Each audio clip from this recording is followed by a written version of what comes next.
uskršnjem festivalu imali smo čast da upoznamo porodicu Krstić, mnogočlanu porodicu Krstić. Razgovaramo sa ocem porodice, Bojanom Krstićem.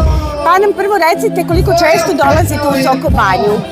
Pa dolazimo jedno do 3 puta godišnje. 3 puta godišnje? Da, iz Beograda, nije nam daleko, lepo mesto, čist vazduh, ozren blizu, milina. I koliko tako već dugo? Pa unazad jedno 5-6 godina. I baš vam Soko Banja odgovara? Soko Banja izvanredno. Ono što nam je privuklo pažnju je prvo vaša najmlađa devojčica, eno mogu tamo da je vide gledaoci, a tu je i starija devojčica, a sad i sinčić tu. Znači blizanci, da, i devojčica, a imate još jednog sina, evo tu i mama. Imam 2 sina i 2 ćerke. Znači 2 sina i 2 ćerke, ali tako, koliko su stari, vidimo dečica su... Sin je 5. razred, ćerka je 3. razred i blizanci idu u vrtić, godinu i 8 meseci. Recite mi, kako vam se dopada baš na ovom uskršnjem festivalu i koliko to odgovara decima da vidimo da... Fenomenalno, deca uživaju, čist vazduh, lepa atmosfera, puno dece, sve super. Recite, šta je ono što vas najviše privlači Soko Banji? I da li ima nešto što zamerate, recimo? Nema, meni je sve ovo super. Parki za decu, čist vazduh, čista voda, nema reči. Kako ste prvi put odlučili da dođete? Pa trebali smo nekuda da idemo i gledao sam preko bookinga negde da odem i slučajno sam izabrao Soko Banju i od tad sa Soko Banjom se ne razdvajamo.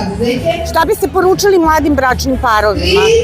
Soko Banja je idealna za bračne parove i za uživanje i tako. Hvala.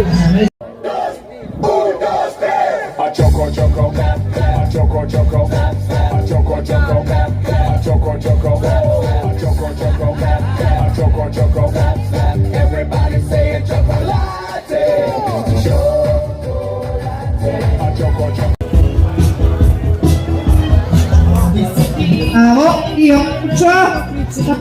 Nazad, bravo! Dobro? A petlovi idu. Mora da drži. Radost prija, zato raduj se, da, raduj se što više. Sreća prija, osmeh pokreće, da, smejte se što više.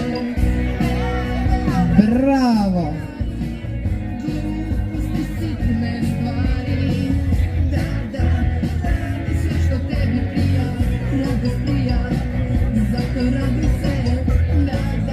Godinu i po dana ovde se nazire da će oni biti umetnici kad porastu. I ko zna šta će, aplauz molim vas za njih. Pa oni sada su prešli da boje i patike i svašta nešto, možda budu i modni kreatori. Ali to ćemo videti, čekamo da porastu, čekamo ih ovde i sledeće godine na ovom mestu.